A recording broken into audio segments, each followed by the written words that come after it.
Hello there, welcome to Duncan Family Farms. We're currently in the byre at Blairfad, which is one of our farms.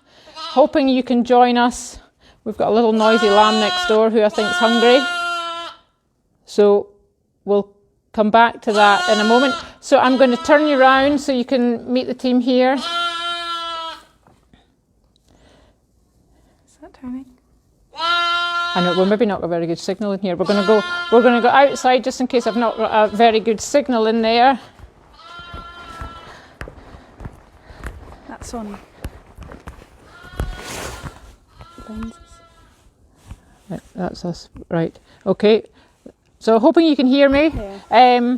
So welcome to Duncan Family Farms. You've got the lambing team today of myself. I'm Shona Duncan and my daughters Sally and Rebecca. Sally and Rebecca are both currently students at SRUC and helping us with lambing. And that's why I started there in the byre where I've got a few sheep in pens there, but the 4G signal isn't very good in there. So we've come out.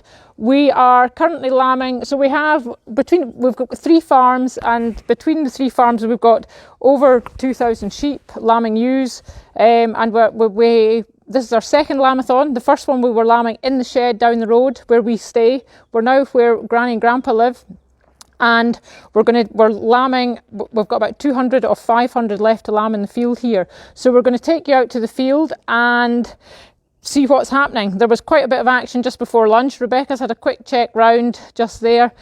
So I don't know what could possibly go wrong, but possibly lots. So we're going to take you down and we'll let you see what's happening in the lambing field. So I'm just going to turn you back round. Yeah. That should be it now. There we are.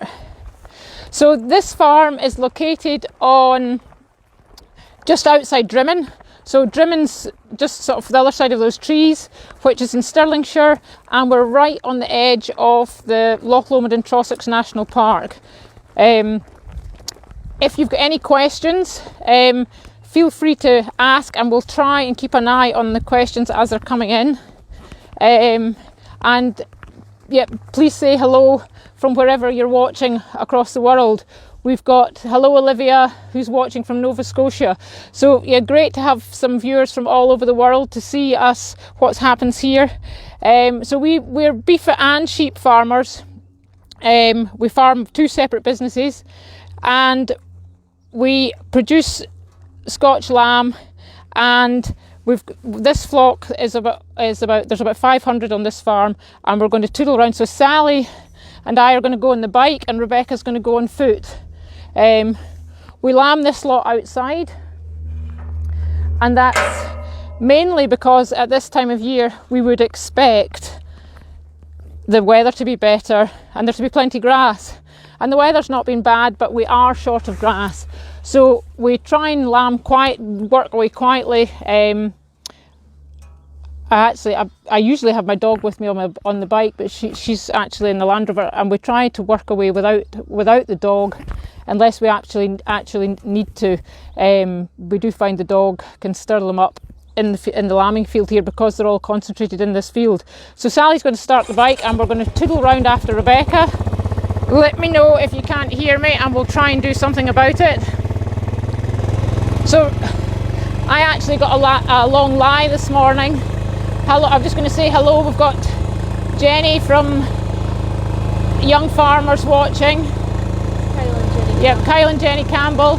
So that's SAYFC. So that's the Scottish Association of Young Farmers Clubs in Scotland. So since I left the field just at about 12:30 or the back of 12, and when I left the field, this one we've got a fresh lamb here. Sally's driving. We're just going to creep round quietly. So I'm just going to stop here, and Sally will maybe switch off the bike. So that we've got a blackie lambing there now. That I think is actually a homebred blackie. And I don't know, Rebecca, have you managed to see if that's a twin? They've all been scanned, so we know what they're having. And I think that one is twins. And the blackies, we lamb them here to an Aberfield tup, which produce our mule ewes. And we used to use blue-faced Leicester over our blackies, but we've found that the Aberfields are, well, I like working with them better. I think they're a bit hardier, and I think they're better bodied sheep than the Scotch mule. So yeah, just me making a noise here is stirring her up, so that's why we need to be quiet. We'll just toodle down, we'll move the bike away from this one and go down and watch, see what Rebecca's doing.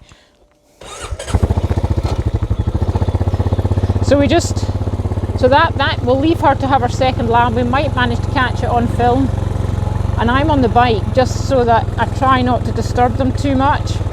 So Rebecca is going to get the lamb and she'll mark it. Let's say, so these blackies, all our sheep are homebred, and that is, the blackie has come down from our hill farm. So we've got 3 farms. We lamb one lot indoors. We've got a hill farm at the north end of Loch Lomond, and the ground there extends to up over 3,000 feet. So this blackie will be an ex-Inveruglis ewe. They lamb up there for 3 or 4 seasons and come down here for a year as a cast ewe, and we lamb them. You might be better doing that outside the pen, Rebecca. So we lamb them for a year or 2 here, and use them to produce our mules, and we then put our mules to a Texel tup, and that produces the Texel ewes that we have down the road, and these produce we then cross them with a Texel Beltex tup, and we get produce the very best quality Scotch lamb. So Rebecca, is that a ewe lamb, Rebecca? Tup lamb. It's a tup lamb. So we bring them into this field just as their point of lambing. So these are the last ones to lamb. We lamb them in here. We try to let them lamb on their own. That was a single, and I think Rebecca had to assist with that this morning. These are quite wee blackies. As I said, they're from our hill farm, so they're not your fancy thousands of pounds blackies. They're bred to survive on the harshest of climates, and they're not very big, but they're hardy. And that is probably quite a big lamb for that size of ewe. So the male lambs, we as I said, we try not to use the dog. Rebecca will have caught that in that catching pen without a dog. We're very aware with these wild blackies that if you bring a dog in here, most of them end up at the other side of the field. And it's not just what's happening in this field. If you get the dog out, it's what's happening in the neighbouring field as well. So if you have the ones that we've put out the field, so as they lamb and they get marked, Rebecca's checked that that's got a full tummy. I'm assuming it did, Rebecca. And once it's marked, we'll pop it out the field into the neighbouring field where there's better grass. And then they'll be out. So we don't need to. We used to bring them all back in to mark the lambs, and we don't do that anymore. So all our ewe lambs, all our lambs get a notch taken out the left hand side of their ear. That's just to identify them as ours. You'll notice that ewes got blue keel on our kidneys as well. That's visually our keel mark. And she's got a green dot in the middle of her back, which tells us that she's only having one lamb. Now we do twin lambs onto singles, but we wouldn't twin onto a blackie. We take some of the cross ewes down the road and twin our triplets onto singles. So the triplets and singles went down the road into our shed, or some of them. There wasn't many triplets up here this year, and we try and get as many of them away with one lamb as possible. So with 2 lambs, sorry, Sally's keeping me right. I just got to pan round. So we're looking at the view there, straight through that way. We're looking sort of to the Kilpatrick Hills. To the right of that, up at the house, you can actually see across to the Clyde Valley to Greenock. Especially at night, you can see the lights. And then we're panning round, you see Dumgoyne at the end of the Campsies, and then that's swinging round west towards Stirling and Edinburgh direction. So we're going to carry on down the field and see what Rebecca's got down here. I think there's one in a pallet pen down here that was penned up earlier. So there's pros and cons of lambing outside. The biggest problem lambing outside, or the thing you've got to deal with, is probably the weather. You're a bit at the mercy of the weather. We've been pretty lucky this year, but there, as I said, there isn't a lot of grass about because it's been cold. There's usually much more grass in here, so these are still getting fed, and you'll see that we've got a bale of haylage out there as well, but they're not that fussed about the haylage, so they're obviously not that hungry. So Rebecca has got another, this one I lambed just before lunch, and another problem we have with them outdoors, I was going to say, is pinchers. So a pincher is a ewe that wants to have somebody else's lambs. So this one was lambed just before lunch. I went down the road for my lunch and I didn't want to leave her lambing, so lambed her just to be on the safe side. And again, caught her in the pen without a dog, without too much stress. And Rebecca's just marked that one as well. So that's another single. So the singles, we'll put them out onto our hill ground here, and I would either walk them up the field if they're born on their own, but that one I'll probably pop her in the bike trailer and take her up to the top end of the field. The blackies tend to favour the top end of the field when they're grazing, but when you want them to go up there, when you're walking them out with a single, they don't, for some reason they don't want to cooperate usually. So I think I'll just trailer that one up. So this one here in the pallet pen, or the caboose as Grandpa would call it, is she had a pair. I don't know if you can lift the lambs out, Rebecca, and mark them on the outside. I'll have a wee look in first and while you get one out. So as you can see she's again a wee hill blackie. She's got a notch out the end of her right ear. That's our ear mark for our hill farm. And she's got two lambs, so Rebecca will maybe lift them out. And if one of them's a ewe lamb, we're going to tell you about what we're doing with our ewe lambs this year.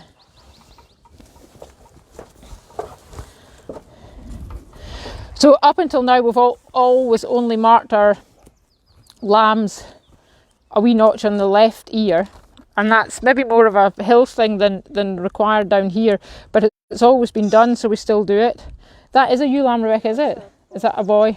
So the top lambs will get rung, castrated at this age. It has to be done for welfare reasons within 48 hours. So that's as simple as that. They get a ring and then a ring on their tail, and a quick notch out their ear.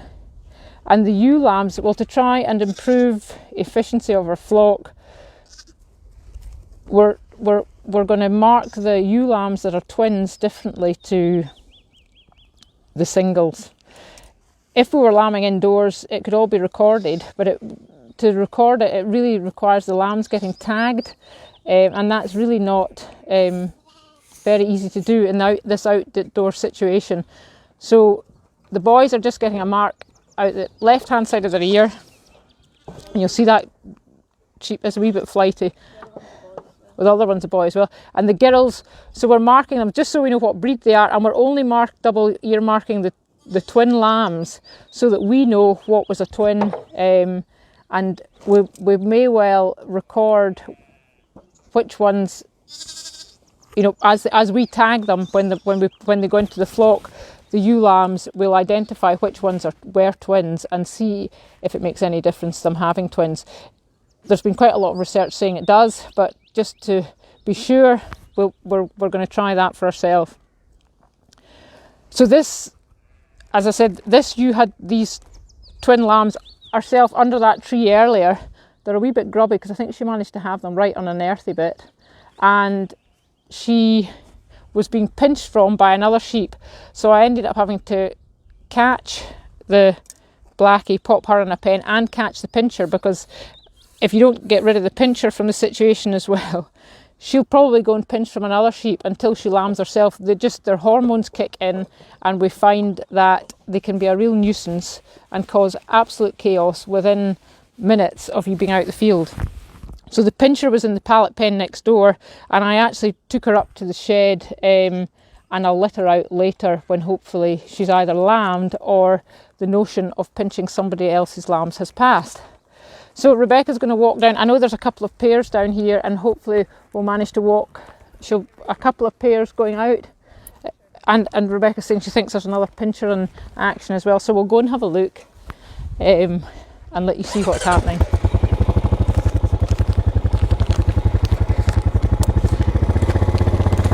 So while we're driving, I'm just going to mention, so we're doing Lambathon for Go Rural again this year. We don't currently run farm tours ourselves. We are in the process of getting some holiday accommodation up and running. We've got a cottage up at our hill farm, and we've got glamping pods that we're hoping to have ready for this summer. And although we don't offer tours at the moment, we are hoping to be able to offer farm tours to our guests. And the other thing I was going to say was that on the Go Rural, there's a new Go Rural website, and on there's a competition. So if you want to go on a farm tour, there's currently a competition running. You need to enter on the Go Rural website, which is new, and you can enter there, and the chance to win a farm tour with Lennoxes of Lomond, which is actually not far from here. It's over to our west, across the other side of Loch Lomond, and just down from our other hill farm. So we're going to stay back here out of harm's road. Just if there's too many of us, and especially with me talking, it can make the sheep quite edgy. As I say, with these blackies, they're quite good at testing your patience. And you do need to work away quietly. So Rebecca's just marking those lambs. And what have you got there, Rebecca? She's got another boy. And yeah, David Heaps is saying great views. It is, the views are fantastic here, and it always looks better on a nice day. And Fern's saying, I love how Rebecca doesn't get a lift. Well, that's, I mean, most of it's done, the bike's usually not in the field, most of it's done on foot, and I'll find at sort of peak lambing time I'm walking something like 30,000 steps a day. So, I always find if I need to lose some weight, lambing time sorts that out. Yes, quite a lot of calories burned. So Rebecca's marked that one, so they all get a number. The twins get a number on their left hand side, so that once they're out of the field we can identify who's had twins. And if we find a ewe with one lamb with a number on it, there should be another one.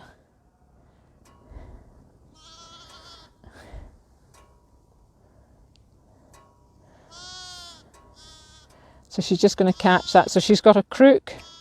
So the crook's just for making it easy to catch. A lamb, even that, you know, just a few hours old, can make you look very silly if you're trying to catch a lamb without a crook. Especially out of a blackie, we find they can run faster than us, sometimes less than an hour old. So it looks like that's another male lamb. So we've not got any ewe lambs yet. So as I said, the male lambs, most of the ewe lambs will be kept, and the male lambs will go into the food chain when they're about 6 months old. Now this type of farm, because it's marginal ground, probably we won't fatten anything from here. The male lambs will all be sold store at one of the local markets, so that's either Caledonian Marts or United Auctions in Stirling later in the year, and somebody else will take them on to fatten them.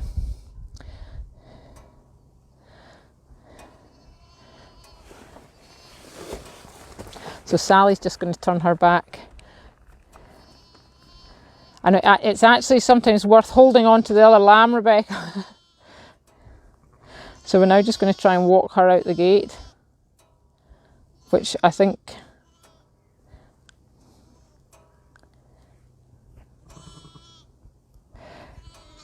Rebecca, I would lift that lamb and then walk this one out.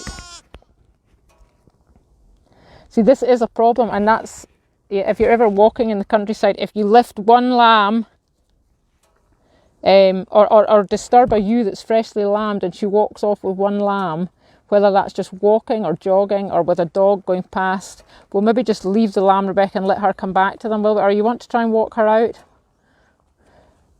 But you can see how they would make off with one quite easily, especially when they're young like that.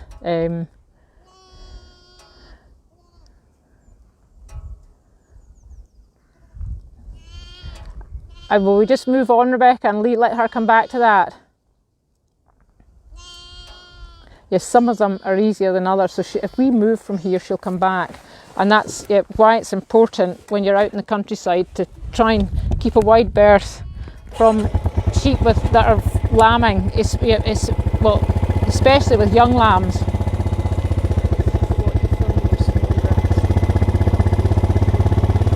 So somebody's asking what's the difference between store and fat. Fat lambs, I think they said, and who buys what. So the fat lambs, there's various buyers at the markets, and they'll usually go straight for slaughter. And the store lambs, that would be another farmer, and he would buy them, and he might put them on silage after mass. So that's the fresh grass after a silage crop's been taken off. Some of our lambs even go to a broccoli farm through in the east, I think St Andrews direction, and once the broccoli's been cut, they go onto the broccoli stalks so that nothing's getting wasted.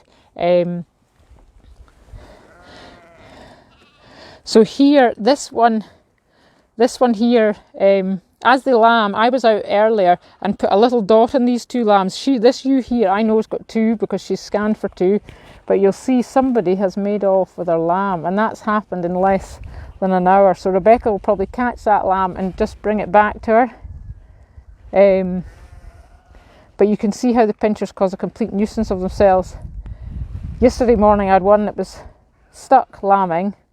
Had to lamb her, but she had a lamb with her, so I thought it's her second lamb, but it turned out she still had two lambs inside her, and the lamb that she had with her she'd managed to pinch from somebody else. So Fern's asking, do we get more for the fat lambs? Yes, we do. Because it's a finished product, the fat lambs are worth more. And over the last year, the fat and the store trade has actually been strong. It's up considerably on the year, which is great.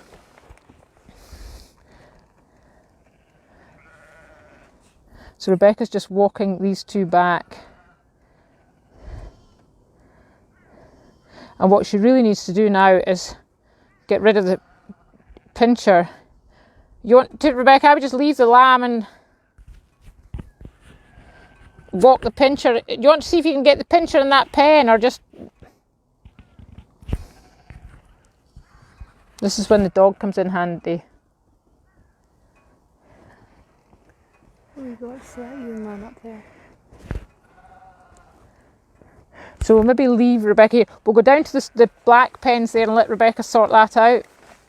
It'll be easier, I think, with us not here. What she might need to do is walk these two lambs. She may follow her lambs out the gate.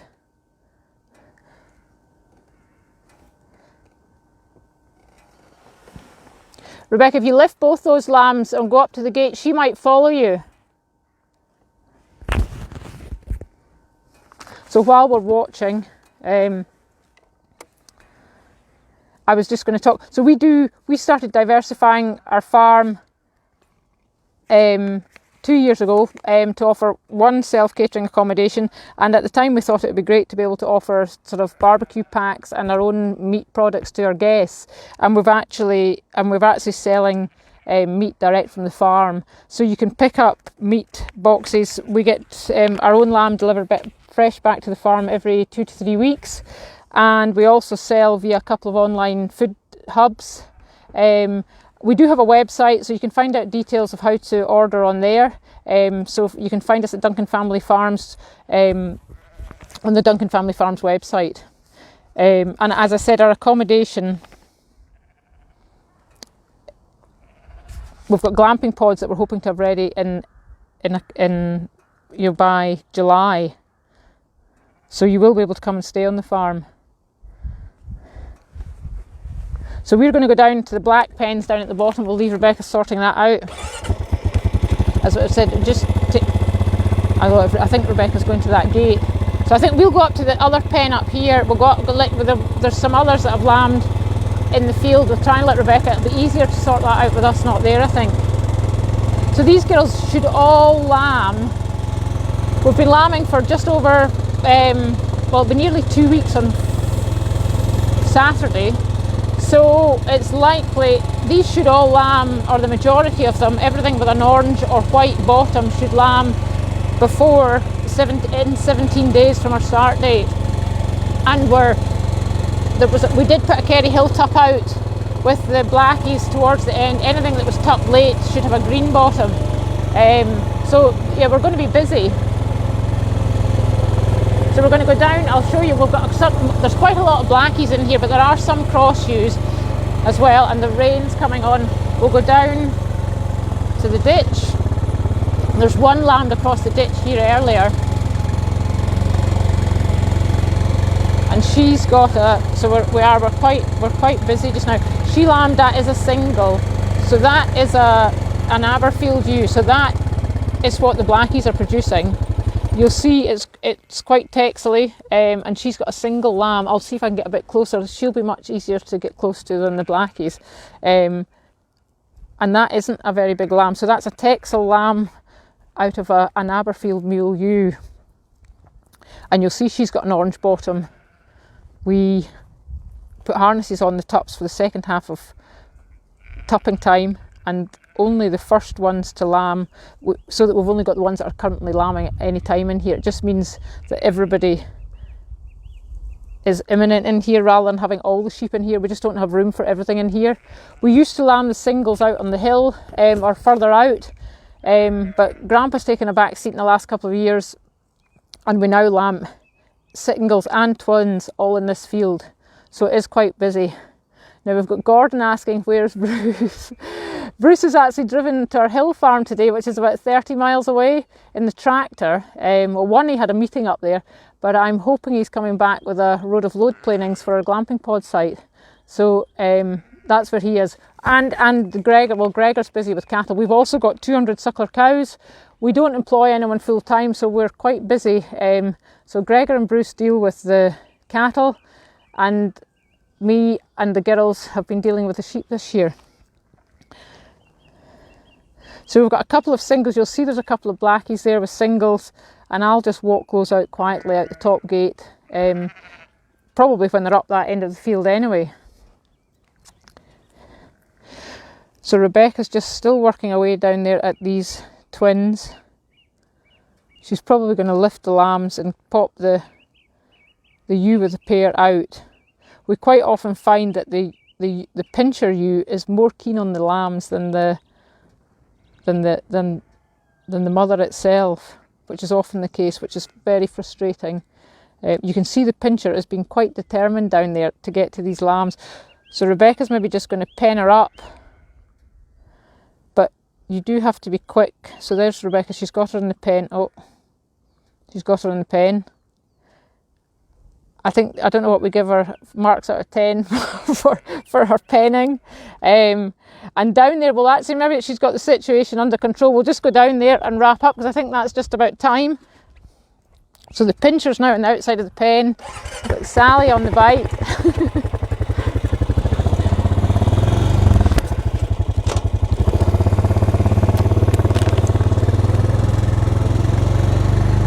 So Rebecca will probably mark these lambs, and then we'll pop them out the gate into the neighbouring field.